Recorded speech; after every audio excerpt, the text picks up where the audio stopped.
Good morning, everybody. This is Sister Mary with Homesteading Haven, and just giving you an update on our eggs that have hatched. And here we are with Mama Red, Rhode Island Red, and there's one of her little babies that's hatched.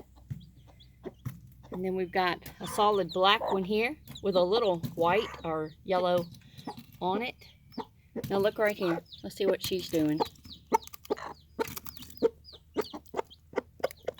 She's trying to check on the egg, but of course this is one that's not ready.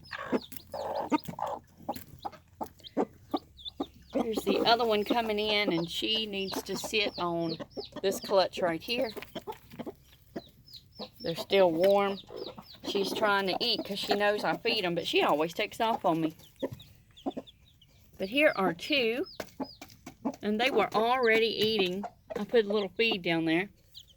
And then right here with the Wyandotte, she has a little one right here. Can you see it? So we've got 3 chicks out of probably, there were 15 eggs here. You see these, they're already cold. So that's probably why she's pecking it. These did not. They're not going to form all the way. Get back, chickie.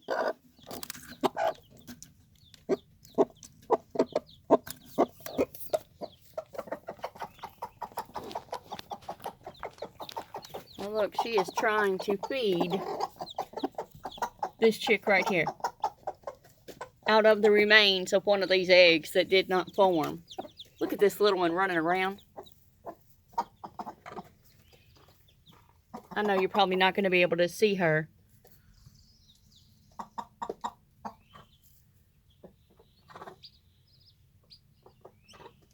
So this hen just cracked open an egg that did not form all the way, because this is you know, past the 20th day here.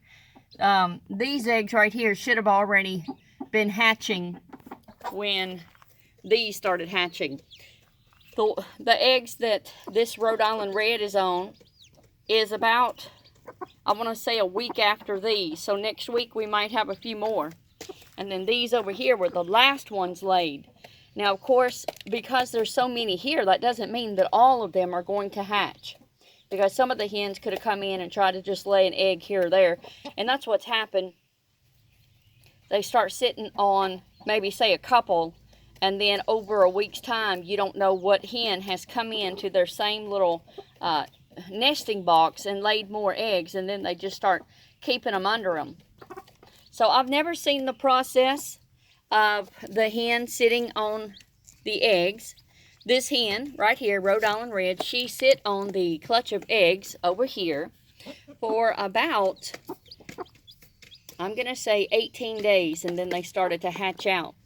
So it is life with learning the homesteading and the farming. And what I'm saying is that not all that you think would make it, you know, are they viable? Meaning, were they fertilized well with the rooster? We've got 2 roosters running around here with about 30 hens. So yes, I would say that the majority were. And I'm just going to be honest with you. So if you got a little one in the room and you need to tell them to go out for just a second, I want to show you something that I have picked up about at least 4 eggs that do this. So I'm about to show you something that I don't want a little one to see.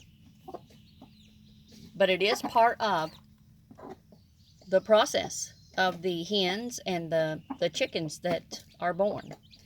Now, she has used this egg right here. Now, yesterday I was out here and I picked up about 3 that are like this. You wonder why this happens. Now, I'm not going to take it out because she wants to, they eat it. See, she's already looking at me. I'm not going to take it, honey. I'm just going to try to see if I can pick it up without her coming over. All right, there is a, she's made it dirty, so let me see if I can't do something better. All right, you can see there is a little chick, or was. It's not alive. It never formed all the way. When it forms all the way, the chick is viable enough, is living, and it starts to peck and break its own shell open. I don't know if I can hold the camera and show you at the same time. I don't want to drop it. So there's a baby chicken here, but it's not alive. So, but you can see where the feet were starting to form right there. And there were some feathers that were starting to be on it. But I'm sure one of the hens did not continue to just stay on top of it. So we're going to put it right back. See? This is what they do. And what she's doing is, the hen is pecking the egg apart and giving the shell and any of the stuff that the baby chick eats. Because the baby chick, I did see this yesterday, they eat this, whatever's inside. They eat it. All right, we're not going to keep looking at that. But it is just the nature of life. And so all of these right here, I probably just need to go ahead and take them out because they're not going to, they're cold. Uh-oh. I almost thought this was, it is. I thought it was a little soft. Maybe she had started pecking, but they're cold. So it's not going to do me any good to do anything with them. They're not any good.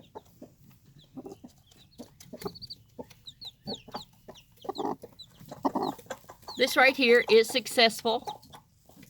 And mama hen that has laid on these eggs, no matter if she gets 3 or 4 out of, you know, even if it is a dozen, they know what to do. And so they're keeping these little chicks warm. Not going to have to put them under any light. It is summertime. Now this right here, she's trying to come over here and eat some of this food that I just put out. And I come out here and I want to make sure that the little chicks are getting to eat without any of the bigger hens coming in and trying to eat too, because you know that they're free range. These bigger hens have time all day long to be foraging, but these mamas that have been laying on the clutch, they do not. They stay with the chicks and they keep them warm. Now you're going to see this one. She's going to shoo her away. She's going to tell her, nope, you're not going to be here. Now what I might do with this one right here, I don't want to touch the chick because she's probably only a day old also. But I need to get her back in this nesting box, and I'm going to have to put some fresh bedding down and then take these eggs that are no good out, because that right there was enough for this one right here. What the hen gave her, she didn't give her the chick because the chick's not alive, but she gave her some of the stuff that was around the chick. So she's doing a great job. She is taking care of this one. But actually, the solid black one came out from underneath an egg that the Wyandotte was on. So I'm not paying attention. We've got her eating feed. No, you need to go out. Do your own foraging. So we've got some more eggs that are underneath this Rhode Island Red. And I'm going to give her about, I don't know, another week and see if any more come out. Any more hatch. And here's our, this is another Rhode Island Red. She has come to sit on this clutch that was just exposed a few minutes ago. So I really don't know how many are going to come out of this clutch either, because when I've come out, they've been off, but the eggs have been warm to the touch. So we'll see. But this is our first time of having eggs hatch on the homestead. And we're going to start using an incubator. We have purchased one. We've just never used it. But it is summer. Today is June the 3rd. I want to see what she's doing.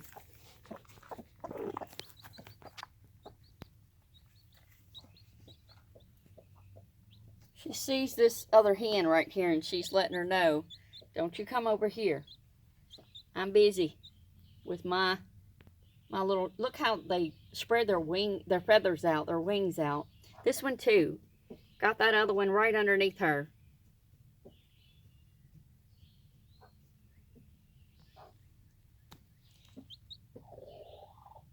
All right, so we have 3 as of today, and we had our first one maybe a couple of days ago. So today we have 3. And maybe tomorrow we might have a few more, because I'm not dare going to reach under her to check out those eggs. But I will be getting out these other eggs that I know that they know. God puts an instinct in the hens to, I guess, once one starts hatching out and then these get cold, it's time to take these out because they're not viable. They did not survive. And that's just the nature of life. That's just, we don't understand.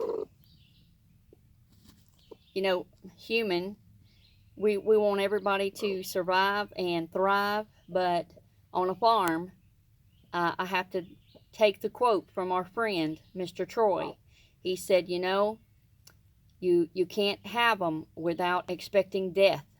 So, on a farm, there are times of life just like the goats. We have goats that have been birthed and made it, and then we have goats that you bottle feed. You do everything you can. You try to warm them up when they've gotten too cold, and they still perish. They're not viable. They're not going to survive for a long time. So it's just nature's way, God's way of taking care of everything. Now I'm going to try to get her. See, she's trying to come over here. I am going to clean up these 2 boxes right here where my 2 hens are, plus the 3rd right here. Put new bedding down without disturbing the eggs or the hens or the chicks. And then I might have to figure out a way to put some enclosure right here, even if it's just temporary, so they can finish laying. But for the first experience, I would say we just left everybody alone and let them do their own thing. Look at them just sitting there listening. And I'm pleased that we've got at least 3. But I do expect that we'll have hopefully 4 or 5, maybe even more out of this 3rd clutch of eggs that this last hen has been laying on.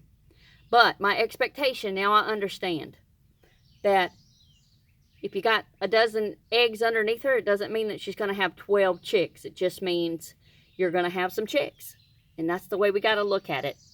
All right, this has been Sister Mary with Homesteading Haven. And remember, greater is He when you believe in the Lord Jesus, in you, the one who believes, than he, Satan, that is in the world.